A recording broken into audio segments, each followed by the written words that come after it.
de 2168. Sintoniza Sin Fronteras, donde lo único imposible es aquello que no intentas.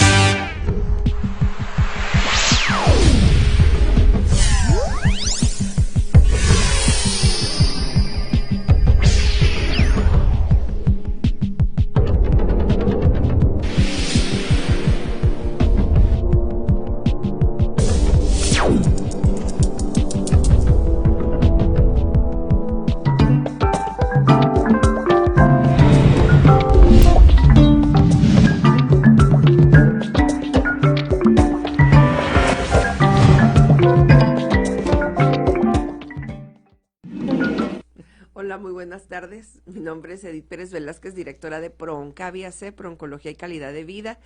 Y pues nuevamente, como cada semana, de 1 a 2 de la tarde, estamos aquí en Sintoniza Sin Fronteras, tratando temas de salud integral con la intención de que aprendas a reducir tus riesgos de tener cáncer y si ya tienes la enfermedad, pues que sepas cómo puedes atenderte de manera integral para que recuperes la salud. Y el día de hoy nos acompaña la doctora Gaby Martínez Montes. Ella pues es psicoterapeuta familiar y ha escogido un tema importantísimo que es familia y desarrollo personal. Entonces, bienvenida, Gaby. Hola, Edith, buenos días a todos. Gracias otra vez por estar aquí. Y porque sí es un tema, ¿no? Lo que estábamos como platicando de por qué familia y desarrollo personal. Bueno, ahora sí que te chismeo un poco por qué familia y desarrollo personal. Este es un curso que yo inicié cuando hice la tesis era 20 años de investigación, imagínate 10 años más que lo empecé. Como orientación cuando todavía en la Ciudad de México apenas empezaba el boom de las escuelas para padres y que estaban como muy de modas el PET, el PESES, que son programas especiales para orientación de padres. Cuando yo llego a Tijuana, pues sigo y me meto mucho a toda al consejo que se armó de escuelas para padres y etcétera, etcétera, ¿no? Entonces, cuando hice mi doctorado, de hecho, este programa es producto de la sistematización profesional sobre un tema que querían, que así fue el doctorado en psicología clínica, de por qué no volver las escuelas de padres cuando quien las da tiene todo este bagaje psicoterapéutico, volverlas como grupos de apoyo, grupos realmente terapéuticos. Entonces, mi tesis era la escuela de padres como alternativa terapéutica dentro de la terapia familiar. Y bueno, ya después de mucho, le pusimos familia y desarrollo personal. Familia y desarrollo personal. Hay esto, ¿a dónde empieza? Una pregunta que siempre les hago es, ¿dónde empieza o dónde es el inicio de tu familia? De tu familia, ¿no? O sea, ¿dónde? ¿Cuál es la etapa? Esa es una reflexión que siempre hacemos porque tiene que ver con esto, con desarrollo personal, y ahorita podemos ver qué es lo que se piensa de desarrollo personal. Pero cuando yo pregunto, ¿a dónde inicia cuál sería la primera etapa de una familia? Pues yo creo que en una pareja que apenas se conoce y que ya está pensando en casarse, el noviazgo, ¿no? El noviazgo, ¿no? Bueno, mínimo tú te fuiste al noviazgo, porque muchos empiezan con el matrimonio, ¿no? El matrimonio y de ahí para adelante. Y sí, bueno, al menos tú ya te fuiste al noviazgo, pero cuando tú estás, como decíamos antes, noviando, no quedando como ahora, pues estabas viviendo todavía en tu propia familia, que no, la mayoría de las veces. Y eran los noviazgos, como más tranquilones y más tiernos, y por eso podías tener uno y el otro. Bueno, aunque ahora también tienen uno y otro novio, pero antes el noviazgo realmente era un amigo preferido que se gustaban y en que pensabas experimentar muchas cosas y te cuidabas un poquito y lo que tú quieras, ¿no? Todo este rollo del noviazgo. Lo importante aquí es que el pilar de una familia, pues obviamente es una pareja, ¿no? Pero el pilar de una pareja es su familia. El origen. Pero el pilar de una pareja son los individuos. Los que forman la pareja. Que forman la pareja.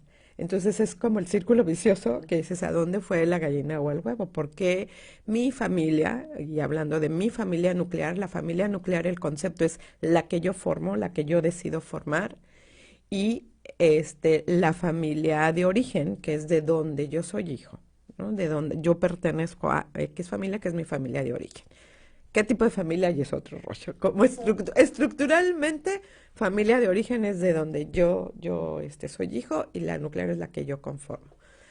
Pero la primera etapa exactamente es mi propia familia de origen.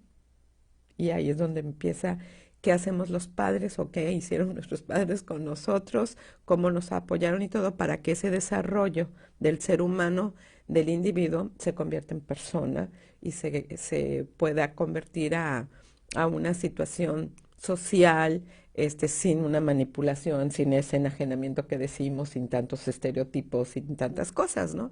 Entonces, desde ahí empieza esta parte de por qué familia y desarrollo personal. Y el desarrollo personal, pues es realmente pasar por etapas, todo como sistema que somos, entender este concepto del individuo es un sistema, obviamente la pareja es otro sistema y la familia es otro sistema que están conllevados y que se interrelacionan mutuamente. Entonces es como una máquina. Si el engranaje del individuo anda medio sin dientitos o la tuerca ya no entra para allá, pues la pareja no va a funcionar y por lo mismo la familia. Y si venía de una máquina que ya no estaba aceitadita y eso, pues, y ahí empezamos, ¿no? Pues de hecho yo aprendí contigo que este sistema viene desde tus antepasados, que traes la carga de 32 personas o 64, no sé cuántas, sí, ¿no? Los famosos chosnos, ¿no? Ay, que esa palabra me fascina. Los chosnos, que son los padres de nuestros tatarabuelos. Entonces son como 7 generaciones hacia abajo, que es como el tsunami, ¿no? En la resonancia no sabemos de dónde viene, pero a los que les llega, a las nuevas generaciones, y siempre hemos tratado como que de apoyar a que esta nueva generación pues sea mejor en todos los sentidos, ¿no? Pero ahorita algo nos está como fallando. Sí, somos mucho mejores en muchas cosas, ay, pero en la calidad como ser humano, como persona, nos está fallando algo, no sé qué está pasando. De hecho, bueno, aquí voy a desahogarme. Está bien. En la docencia, pues habemos varias personas que estamos dando clases en el mismo lugar y hemos detectado cómo las generaciones ahorita están tan vulnerables en función de su autoestima. Y imagínate en una carrera, pues yo doy clases en la Escuela de Trabajo Social. Es una profesión donde tienes que salir a campo y con quien vas a trabajar, te guste o no, pues son las personas, resulta, ¿verdad?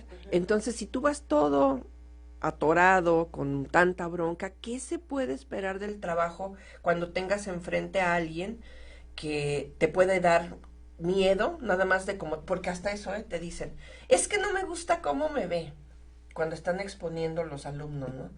No me gusta cómo me ve, oye, pues te tengo que ver. Es que no me gusta cómo me habla.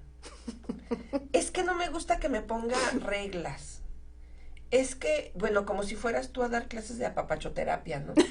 Sí, o sea, la carencia que hay de afecto, definitivo, que genera que cuando pones reglas o cuando tratas a la gente como adulta, porque se supone que está en esa edad, pues se sientan ofendidos, agredidos, vulnerables y busquen quien los apapache, ¿no? Entonces, si eso estamos viendo en la universidad, pues, ¿qué está pasando desde el principio? Con ese desarrollo personal que estamos viendo ahorita, como adultos, como tú dices, adultos que están en la universidad, que parecen adolescentes de secundaria. Exactamente. Entonces, ahí sí, y entonces uno, ya sabes, los que son así como muy inflexibles, ¿y quién dice? O sea, ¿cómo que quién dice? Hay estudios de grandes, y aunque no me digan que estén obsoletos ni nada, o sea, hay grandes evolucionistas que se dedicaron exactamente al estudio del desarrollo del ser humano, tanto desde la situación de la sexualidad, de la parte emocional, de la parte mental, intelectual, todo, ¿no? Y a mí una teoría que me mata y me fascina y que creo que todos los que nos dedicamos a situación de ayuda la tendríamos que aprender, que es la teoría de Erik Erikson, de la teoría psicosocial de las etapas, que ahí es. Y nuestra primera etapa en la vida, la que desarrollamos, es la confianza. Y sin confianza no hay seguridad. ¿Y qué es lo que basa la primera etapa del ser humano según Erikson, y que bueno, yo creo que estoy súper de acuerdo porque lo veo a través de tanto tiempo, es la relación y los vínculos afectivos que tú has logrado, que es lo que tú estás poniendo. Hay una carencia de apapacho, carencia de un vínculo afectivo que entonces la gente se vuelve muy insegura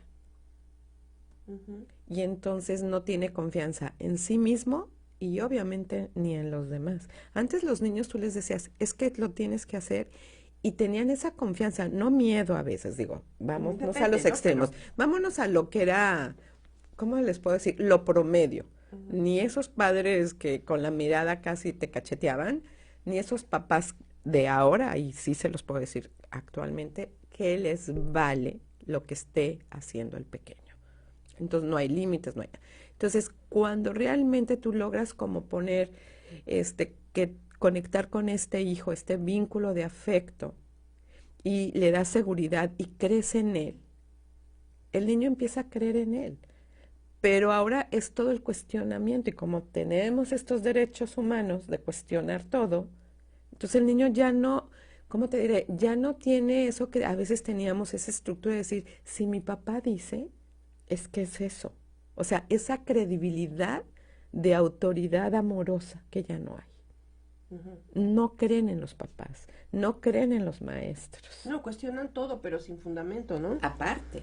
Porque sería muy bueno que cuestionaran con argumentos Eso. y con el conocimiento en la mano. Exacto. Pero nada más cuestionar por retar y por que no tienen otra cosa que hacer, o yo no sé cómo interpretarlo, es muy triste. Porque ¿a qué se van a enfrentar en el mundo real? Pero es lo que te digo, o sea, yo creo que la confrontación, y viene de esto, de esta primera etapa, de que necesitan como reafirmar su seguridad. Y entonces si te ganan a ti como autoridad, pues ya lo hicieron. Qué fregones son porque te están retando y te ganan. Entonces muchos chicos que de repente tenemos y así es en grupos, decimos, pues no me vas a ganar, ¿no? Y uno puede decir, ay, ¿por qué te metes al tú por tú? No, es que a ellos les da más seguridad eso. Claro. Porque dicen, entonces empiezan a confiar en ti. Y dicen, oye, pues... Y no porque tú tengas el ego acá, no, es que tú tienes la responsabilidad de orientar. Y es un referente, ¿no? Es un referente de identidad. Ahorita estoy trabajando mucho referentes de identidad, como no sabes. Ahora que estamos trabajando con secundarias es cuando los chiquitos, que no todos, pero que al final se acercan a ti y te dicen, me dice lo que ve aquí, dices, wow, entonces con dos que se acerquen, dices, ya hiciste algo. Ese chiquito, al menos en ese momento, confía que hay alguien que va a platicar, a dialogar con él y que le va a sacar de una duda que está él viendo en su dibujo. De hecho, me llama la atención porque, pues, como lo comentas, estamos trabajando ahorita en escuelas secundarias y el día de ayer nos pidieron una intervención especial en una de ellas porque una maestra detectó que todo el grupo, que es el que se comporta mal de toda la escuela, el peor grupo, ¿no? Así, indisciplinados. Ella, a través de un ejercicio de escritura, se dio cuenta que viven, los relatos que sacaban eran de mucha violencia y agresión en casa. Pero en especial le llamaron la atención dos casos donde los niños se acercaron a ella y le dijeron, es que yo no puedo escribir lo que a mí me pasa, porque me da mucho miedo. Y yo no lo puedo escribir y yo no quiero que nadie lo lea. Y ella le dijo, bueno, es que la estructura de lo que vas a escribir nadie se va a dar cuenta porque tú lo vas a escribir y con eso vas a formar una figura y todas las palabras que van a estar ahí pues no tienen una secuencia lógica, sácalo, ¿no? Entonces, no querían porque se sienten amenazados. Claro. Y dice, bueno, es que yo ya entendí, que después estaba ella hablando con el director, es que yo ya entendí que disciplinándolos o castigándolos no es la solución, hay que atenderlos porque esto que está pasando y la forma como se comportan es una llamada de auxilio de que se sienten muy solos y que ya no saben qué hacer, quieren que alguien les tienda la mano. Exacto.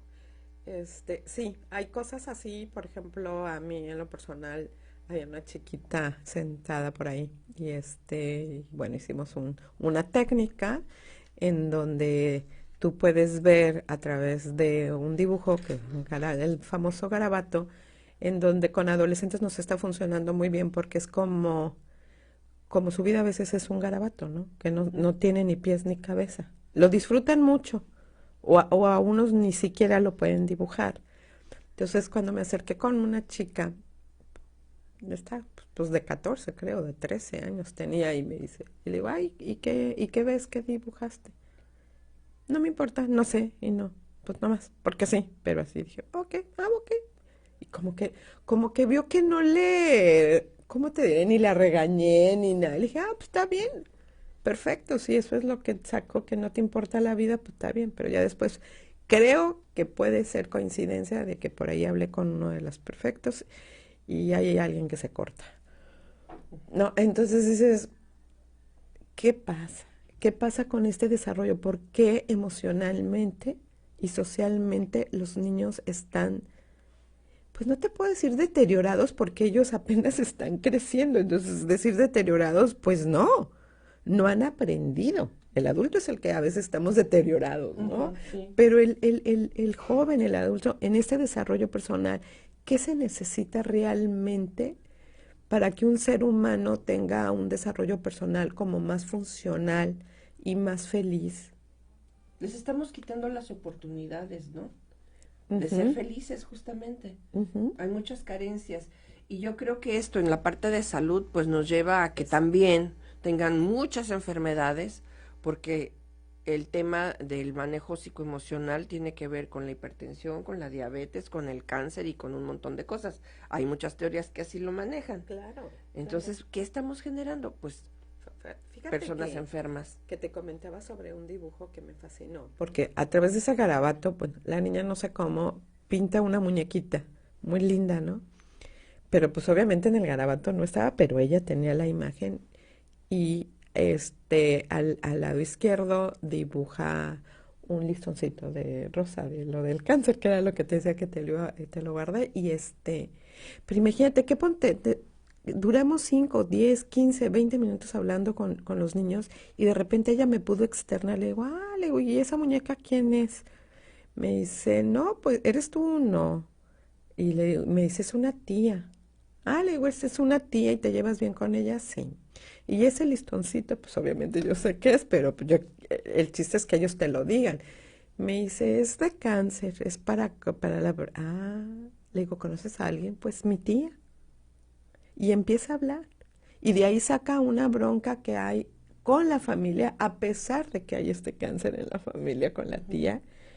Y pude, gracias a Dios, como intervenir un poco con ella, cómo se sentía, como en tan poco tiempo como pudiste, porque lo dices, y entonces al menos un granito de darle una esperanza en ese momento, ¿verdad? Que no es nada, con todo lo que yo creo que está viviendo, porque se nota que quiere a esta tía y que se lleva bien con ella y que todo va saliendo bien, pero en lugar de ¿cómo te diré?, de sufrir esta parte de la tía, que qué bueno que no, su sufrimiento era por la relación entre el padre y ella, que no se hablan, ¿no?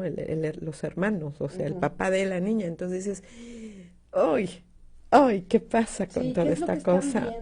¿Qué están aprendiendo en relación a los vínculos afectivos y a la familia, al concepto de familia, ¿no? Exactamente. Pues vamos a ir a una pausa. Estamos en Prevención en Acción, el programa de PRONCAVI AC con la doctora Gaby Martínez.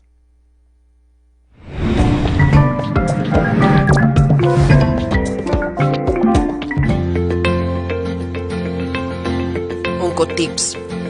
Evita la obesidad en tus hijos desde edades tempranas. En la infancia, la obesidad produce un desarrollo precoz e incompleto de los órganos reproductores, antesala del cáncer de estos órganos.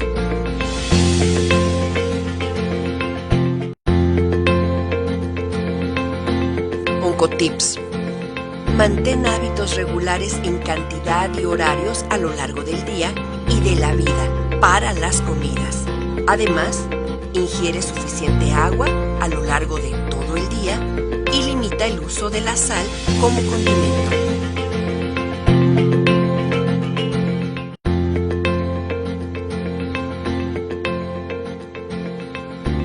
Hazte la prueba del PSA anualmente. Esta prueba es una herramienta importante para la detección del cáncer de próstata en etapas tempranas. Debes empezar a hacerte el PSA, antígeno prostático específico, anualmente a partir de los 50 años. Se opta a hacer esta prueba a partir de los 40 si tienes un familiar cercano con esta condición. Esta prueba se hace a través de una muestra de sangre.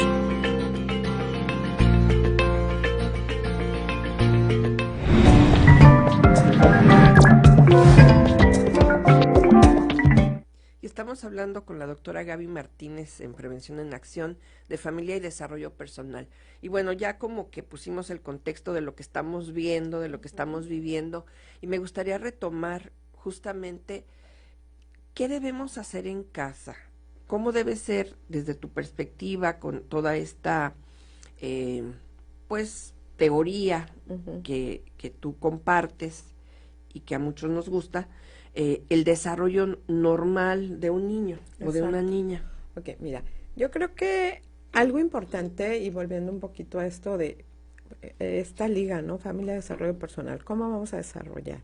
Hay un tema o varios temas que para entender esto que dices ya en la vida cotidiana, porque yo les digo, sí, van a muchas escuelas de papás, les dan pláticas, conferencias, teoría, pero ya en ya cuando llegan dicen, ¿y ahora qué hago? ¿Por dónde ¿no? empiezo? ¿Por dónde empiezo? Y bueno, hay algo que se llama función familiar. Realmente, ¿cuál es la función real de la familia, no? Desde ahí.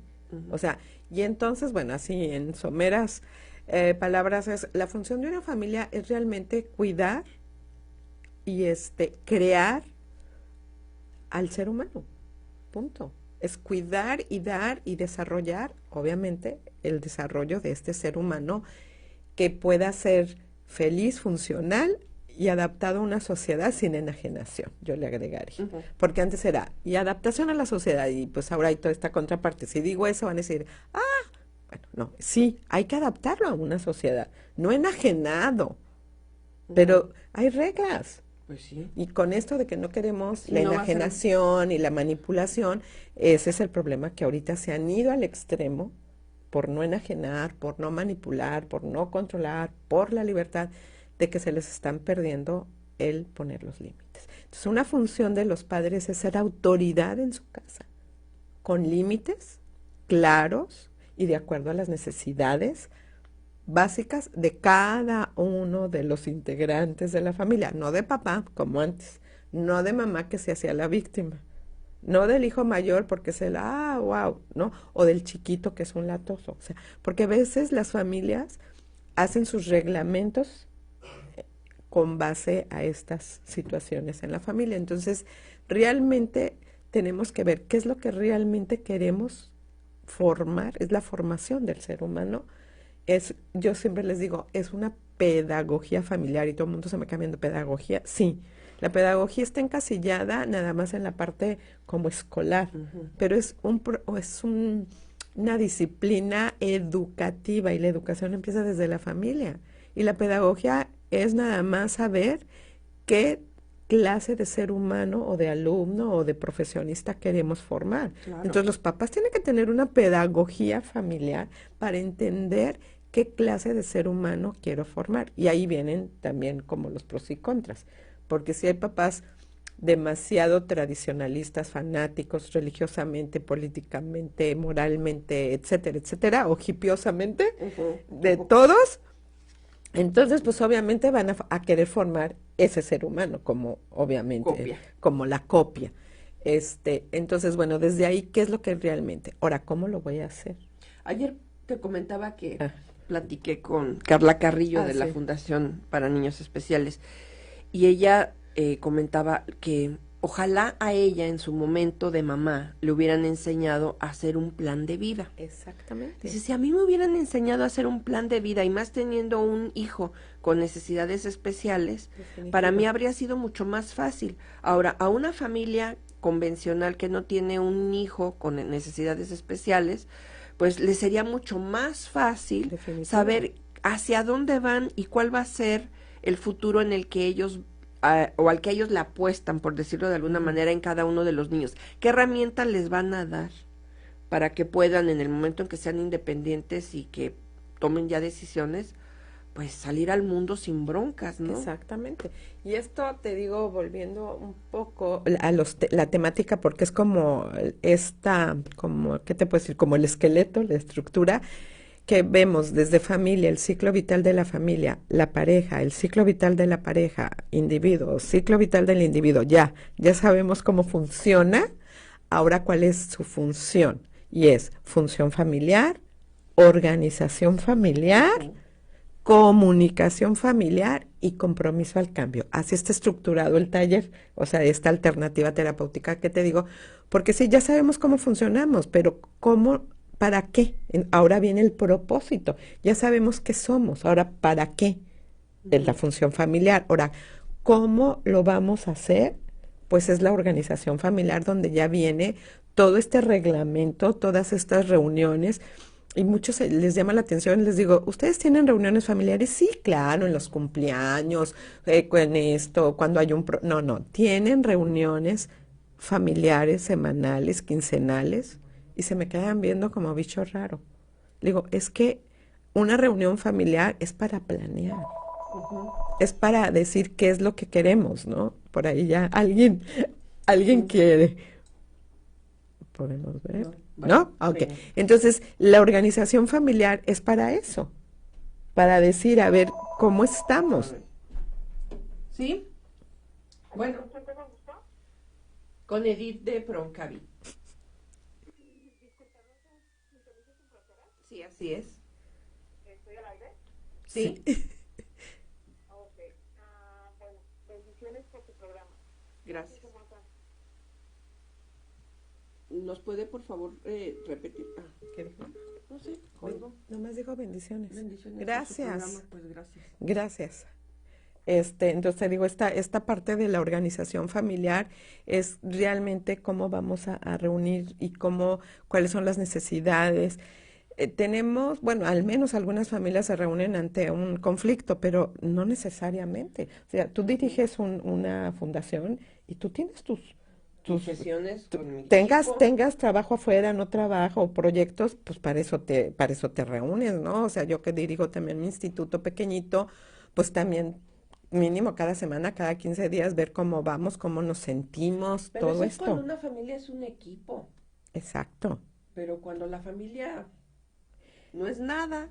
¿Sabes? Ayer hicimos un dibujo con los niños, estamos en terapia de arte con un grupo como de 6, 7 niños y entonces les dije, ok, van a dibujar a su familia haciendo algo. Y todos así como... Y entonces me dice un niño, ¿y cómo? Pues como ustedes quieran, nomás el requisito es que estén haciendo algo. Y un niño me dibujó y dice, ¿puedo dividirle en 4? Y ya desde ahí dije, ok, o sea, el plano, ¿no? Hizo la cruz, los 4. Yo estoy viendo YouTube, mi papá está trabajando en su oficina, muy padre, mi hermana está viendo Netflix y mi mamá telenovelas. Cada quien por su lado. Entonces yo me quedé, pues es que ya me sonrió, no por burla, sino porque dices... Y entonces ahí es donde empieza la reflexión. Y son niños de 9 años, ¿ok? Con los que estamos trabajando 9, 10, 8. Y y entonces se me ocurrió y le digo, ay, a ver, ¿cuántas televisiones tienen? Y desde ahí empezó la dinámica con los niños.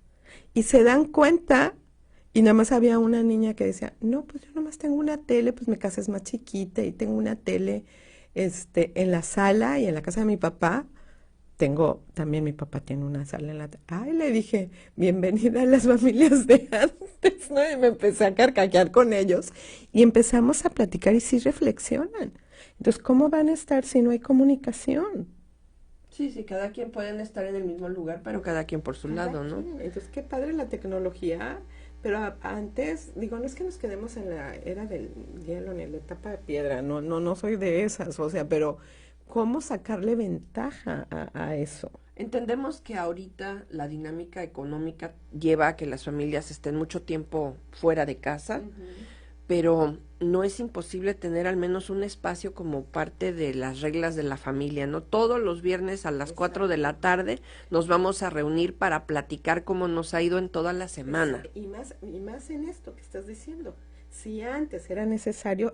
Porque muchos dicen, es que no tienes tiempo. Y entonces yo les digo, ¿y cómo si tienes tiempo de venir cada semana conmigo a consulta? ¿Por qué si te haces una hora de tiempo? Porque cuando veo familias conjuntamente, sí pueden venir cada semana todos. O sea, entonces es nomás hacerse el tiempo. Sí, o como antes, ¿no? Yo me acuerdo que la costumbre era que comían todos juntos. sí. Y en la hora de la comida al menos ahí se veían y era un momento de compartir y de estar al menos al tanto de lo que había pasado, ¿no? Que se ha perdido mucho porque ahora comen en el Sí. carro, comen en el trabajo, comen arriba de la computadora, o sea, todo ese proceso que se da, que hace mucho daño para cáncer de colon, por cierto. Pues sí, imagínate. Entonces, ahorita, pues se han perdido esos momentos y yo creo que deberíamos recuperar al menos 1 hora por semana. 1 hora, o sea, en donde lleguen los chicos de la universidad, en donde todo el mundo esté, o ya sea el sábado temprano, o a mediodía, o un domingo. Sí, muchos, es que eso, el domingo familiar, ¿y qué hacen el domingo? ¿Vamos a la iglesia? No hablan. ¿Vamos a comer? No hablan. ¿Vamos al cine? No platican de la película. Ah, pero estuvieron todo el mundo junto en familia. No, no es eso. Tenemos que aprender a comunicarnos. Les digo, pueden saber muy bien qué es la función familiar. Hay dos cosas importantes en la familia. Hay papás, lo que llamamos muy instrumentales y otros muy afectivos. ¿Qué quiere decir? Los papás instrumentales son lo que son buenos proveedores, la casa está limpia, los niños están atendidos, se desviven por acá, por la niñera, por esto, o sea, son instrumentales, no puedes reclamarle nada a esos papás. Y papás muy afectivos, que son muy amorosos y todo, pero la casa es todo un lío, ¿no? Y la organización familiar, y la casa está no ordenada, etcétera, etcétera. Entonces les digo, tenemos que tener un equilibrio entre papás instrumentales y afectivos. Y la parte de afectividad es tener tiempo, y no, antes acuérdate que decían, tiempo de calidad. No, tiempo de cantidad y calidad con sus niños, lo más que se pueda. Entonces, sí tenemos que hacer esta parte, porque sí hay papás como demasiado instrumentales y muchos ahorita como un poquito egoístas. Sí, aparte, ay, para que no estés dando lata, ahí está, toma. Sí, sí, sí, ¿O la qué te compro? A ver, ¿qué te compro? la tablet, el de ese chiquito, O los llenas ¿no? de actividades fuera de casa, ¿no? También. Eso, y entonces las pobres mamás yo también las veo y digo, bueno, mamás son las mamás choferes ahora, que los saturan de cosas porque no saben qué hacer con ellos. Pues ya ves que platicamos la vez pasada de la experiencia que tuve así, queriendo y sin querer con los nietos, que fueron, bueno, de los 40 días hábiles de lunes a viernes, encerrada con mis nietos en la escuelita, ¿no? Que íbamos a hacer y que fundamos. Y eran, de verdad, 8 horas con los niños. Y yo me divertía mucho, claro, fue una ayuda, fue un proyecto, no es mi vida, no me veo metida todo el tiempo así. Pero ahí es donde yo me di cuenta, si de todas las maneras las mamás o las abuelitas que hacen favor de cuidarlos, o las niñeras, las nanis que cuidan y que están en casa, estoy hablando de los niños que quedan en casa, ¿por qué no jugar con ellos, hacerles un programa, un plan de conocimiento, de juego, de psicomotricidad y todo? No, están viendo la tele, dejan a los niños viendo la tele mientras yo hago el quehacer, en lugar de involucrarlos. Sí, o de ponerlos a pintar, les encanta. Exacto, pintar, tener plastilina y ponerme de repente con ellos. Yo estoy haciendo mi tarea, o estoy calificando, o estoy jugando, y tú ponte aquí en tu mesita y los dos trabajamos, pero estamos. Entonces, sí hay tiempo. No sabemos organizarnos. Ahora, otro tema que yo he escuchado contigo, que cuando yo lo escuché, nunca había oído eso, y es de la organización en la familia en cuanto al sistema, como dices, pero sobre todo a los papeles jerárquicos. Exacto. Que se ha perdido mucho, eso yo lo veo ahorita, los hijos regañan a los papás, les pegan, les prohíben, los mandan, los papás les preguntan a los hijos qué tienen que hacer, los ven como sus grandes cuates, los grandes amigos, se van a tomar hasta unas cervezas, o sea, ¿qué está pasando? Vamos a tocar este tema después del corte.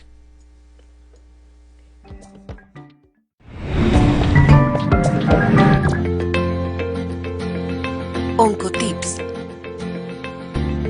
Modifica tu dieta. Hay algunos estudios serios que indican que una dieta alta en grasas aumenta el riesgo de tener cáncer de próstata.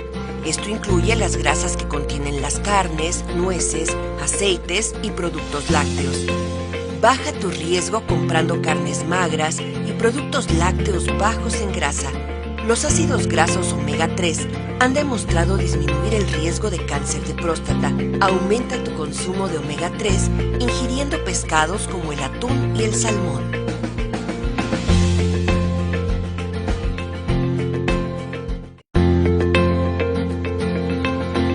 Oncotips. Evita la obesidad en tus hijos desde edades tempranas. En la infancia, la obesidad produce un desarrollo precoz e incompleto de los órganos reproductores, antesala del cáncer de estos órganos.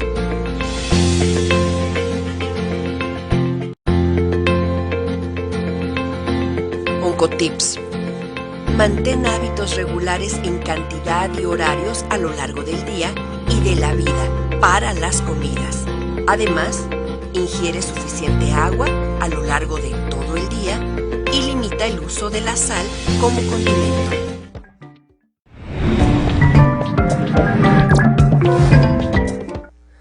Bueno, pues estamos ya en la parte final del programa, esta mañana platicando, o esta tarde ya, con la doctora Gabriela Martínez Montes en relación a familia y desarrollo personal. Y ahorita me acordé de una anécdota. En un tiempo estuve haciendo peritaje forense, entonces me tocaba mucho entrevistar personas que habían cometido algún ilícito, delitos, crímenes, y llámese como se llame. Gente que había incluso cometido homicidio, muchas cosas. Pero lo que me llamaba la atención, porque obviamente tienes que explorar la parte de la familia, es que cuando les tocaba el tema de cómo había sido su infancia, que me dijeran un evento en el que habían sido felices cuando eran niños, muy pocos podían contestar eso. Y la reflexión era, si mi papá cuando yo era niño, o mi mamá cuando era niño o niña, me hubiera dicho que eso no estaba bien y no me hubiera dejado hacer eso, yo creo que no estaría aquí. Y eso me llamó la atención porque era una constante, o sea, manifestaban la falta de interés que tuvieron en corregirles, porque incluso uno lo dijo, yo no sabía que estaba mal. Exacto, claro. Yo lo hacía, pero yo no sabía que estaba mal. Entonces, eso va creciendo como bola de nieve, ¿no? Y yo sí creo que es importante poner límites, la disciplina, los roles jerárquicos, porque estamos en una sociedad caótica y nos guste o no hay reglas. Es que es eso, volvemos a lo mismo. A veces parece como una utopía hablar de la democracia. Te digo, uno de los talleres que tomé hace mucho, es lo que fomenta la familia como una democracia, pero no como una cuestión utópica. Y la democracia, sí hay una igualdad en derechos y obligaciones, más no una igualdad en autoridad. Es como nuestro organismo, y pues hablamos de salud. Claro que cuando se quieren imponer las celulitas en donde no tienen que ponerse, nos da cáncer. Porque se desordenan, porque quieren tomar la jerarquía, y cuando toman la jerarquía de nuestros órganos, que pierde funcionamiento nuestros órganos. Entonces, ahí está. Si estamos hablando que el ser humano es un ser humano, es un sistema vivo. La familia, por ende, es un sistema vivo. Tiene que tener jerarquías, y los padres, conjuntamente, ambos, no papá, no mamá, no machismo, no hembrismo, juntos. O quien tenga la autoridad en el momento, Ajá, ¿no? obviamente. La abuelita puede ser también. Pero es que es eso, que ahorita los niños tienen 3 o 4 autoridades. Pero vamos a pensar en las familias donde no hay mamá y papá. Ah, ok, perfecto. Me refiero a eso. Mientras esté definida, puede ser el abuelito, puede ser el tío, puede ser el padrino. Quien tenga la tutoría del niño, Quien tenga ¿no? la tutoría del niño, y en casa funcionen con esta autoridad, pero una autoridad de verdad que, con responsabilidad, pues, o sea, no autoritarismo, no anarquismo, democracia. Es el equilibrio. Y sí, muchos decir, sí, es utópico. No, no es utópico. Sí se puede. Cuando la familia tiene esa jerarquía, los niños van a crecer con mayor seguridad. Es como si tú entras a trabajar a cualquier empresa, a cualquier institución, ¿con quién me tengo que dirigir? ¿Y qué tengo que hacer? No sé. ¿Qué tengo que hacer? Porque pues igual yo tengo iniciativa y voy en contra de la filosofía o de lo que es la situación de esa institución o de ese sistema. Entonces la familia así es. Y ahí tomamos el tema de los valores que son universales, ¿no? Definitivamente. Y que están todavía, hasta el momento, vigentes. Y esto me gusta mucho, quieren fomentarles a los niños, si hay programas de virtudes, de valores y todo. De los 0, del nacimiento a los 7 años, los papás y los educadores, lo que tenemos que fomentar para tener la base de los valores realmente más abstractos, por decirlo así, es el orden y la obediencia obediencia, aunque les jale del cabello, tenemos que obedecer y voy a usar una palabra que no nos gusta, pero el sometimiento no es el sometimiento de fuerza, someterme a las reglas porque yo creo en una autoridad amorosa, no que me esté fastidiando. Es cuando sí te sometes porque dices, bueno. Sí, además, bueno, ¿qué ok. criterio puede tener un niño a esa edad para tomar decisiones Exactamente. acertadas? Entonces, O sea, si un niño a los 4, 5, 3 años no puede ser sometido en el buen sentido, por favor, de la palabra, nadie lo va a someter, además, ni la eso no autoridad, implica que ni lo nada. maltrates No, o que lo golpees. no, sometimiento no es abuso, sometimiento no es violencia. El sometimiento, y creo que por ahí lo busqué hace mucho, es el poder obedecer a mis figuras de autoridad que respeto y que amo. Ándale. Yo me puedo someter a mi esposo y se oye grueso, ni tengo, ¿verdad? Pero bueno, supongamos, o sea, cuando yo amo a ese esposo y lo veo como algo valioso, con respeto, con esto, pues si yo no lo respeto no me voy a someter a nadie.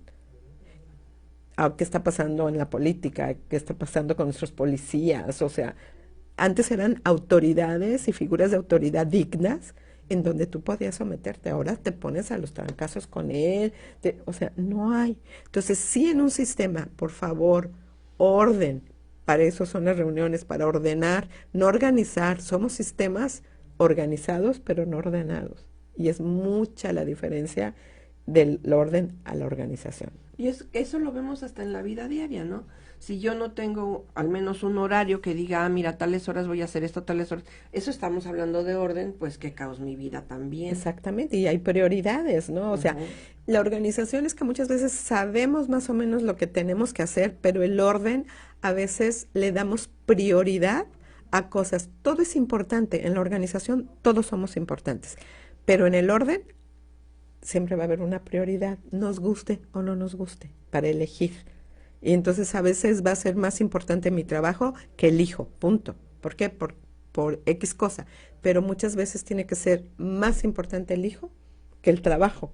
Prioridades en contextos, sistemas.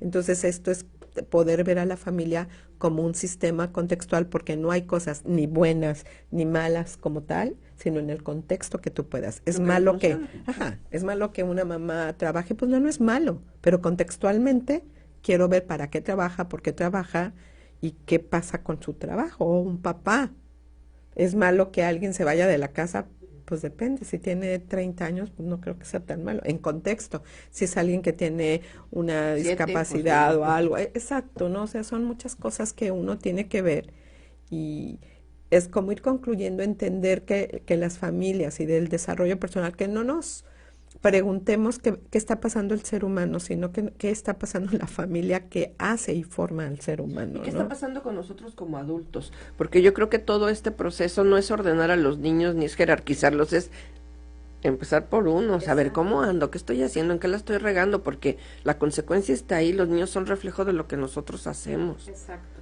Y entonces, ¿dónde empieza la autoestima? Parte de desarrollo personal, pero hay identidad y autoestima, que es otro tema interesante, a lo mejor lo tocamos, cuál es la diferencia para el otro programa, pero es como empezar a decir, nos podemos como valorar y saber quiénes somos y amar, o qué vamos a hacer con nuestros niños, ¿no? O sea, y muchas veces los padres, el comienzo de la autoestima no es en el niño, es con la propia autoestima del padre. Si el padre no tiene una autoestima equilibrada, porque a veces hay como esa autosuficiencia y esa soberbia, y yo soy muy fregón y tengo muy buena autoestima, no confundan una buena autoestima funcional a la soberbia y omnipotencia de mucha gente que no necesita nada a nadie porque vale mucho. No, hay que ver, por eso digo que es un tema interesante.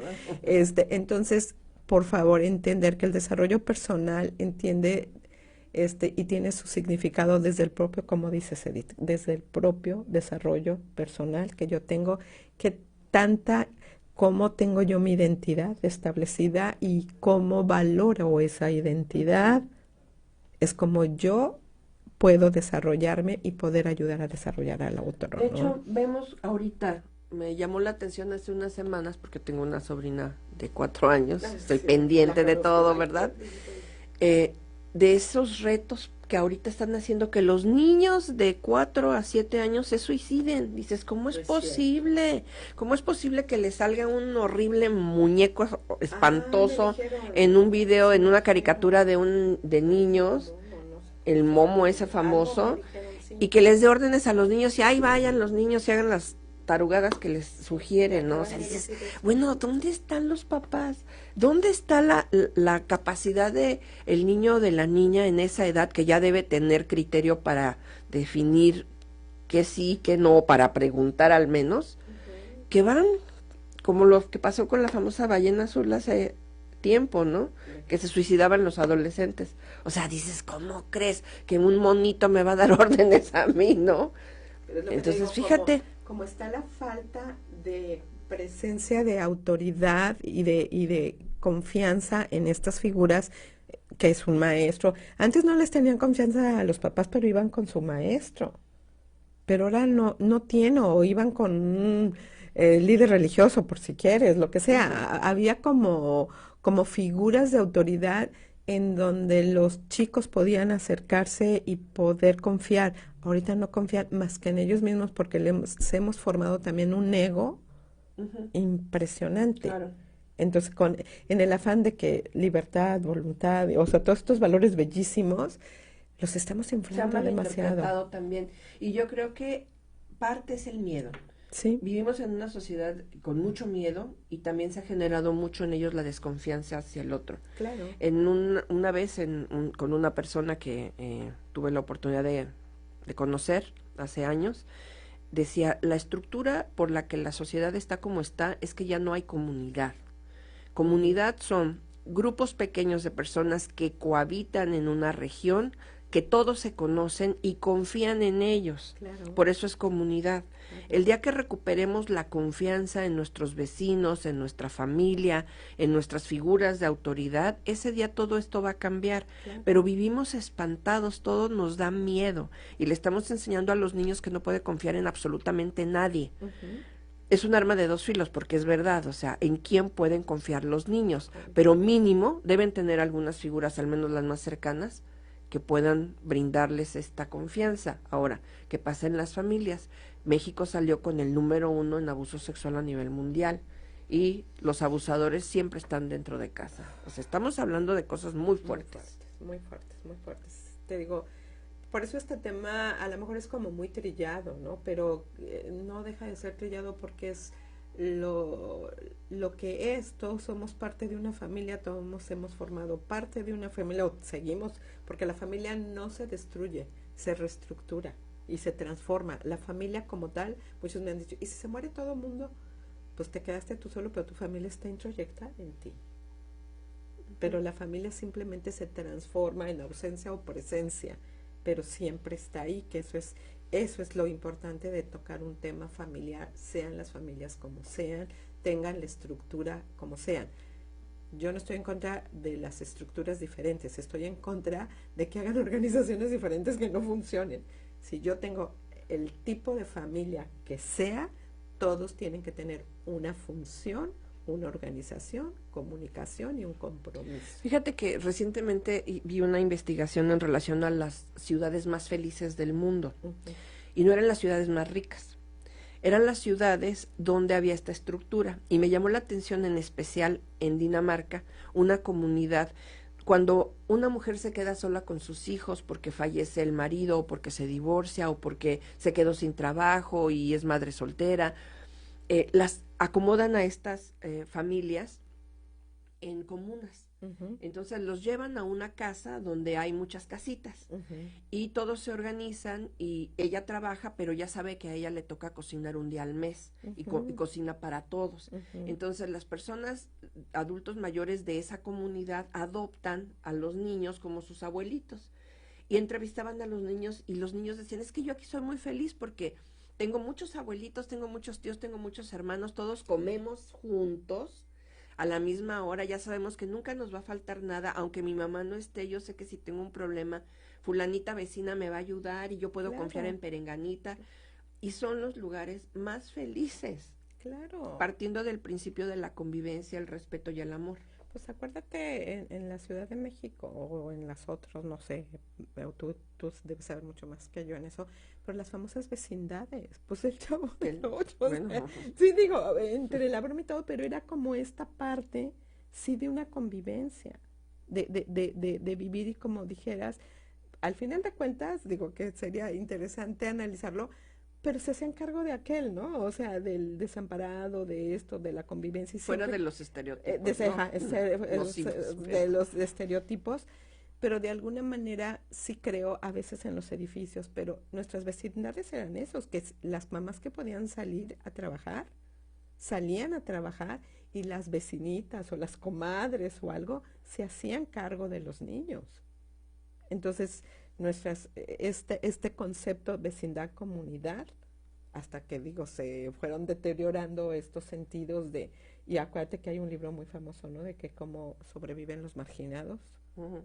Digo que es algo bien interesante, ¿no? O sea, cómo las comunidades, por eso es que sobrevivimos de alguna manera, porque cuando en comunidad te ayudan, por eso tanto Grupo Bravo, tanta ONG, tanta esto, porque nos hace falta eso. Sí, crear comunidad otra vez, ¿no? Sí. Pues ya nos están diciendo adiós, así es que nos vamos, muchas gracias. Okay. Y pues gracias por esta charla en relación a familia y desarrollo personal, doctora Gaby Martínez, y pues seguimos en contacto para el siguiente tema, que se me hace que va a haber segunda parte. En segunda parte nos enfocaremos. Los esperamos la próxima semana en Prevención en Acción, el programa de PROONCAVIA C.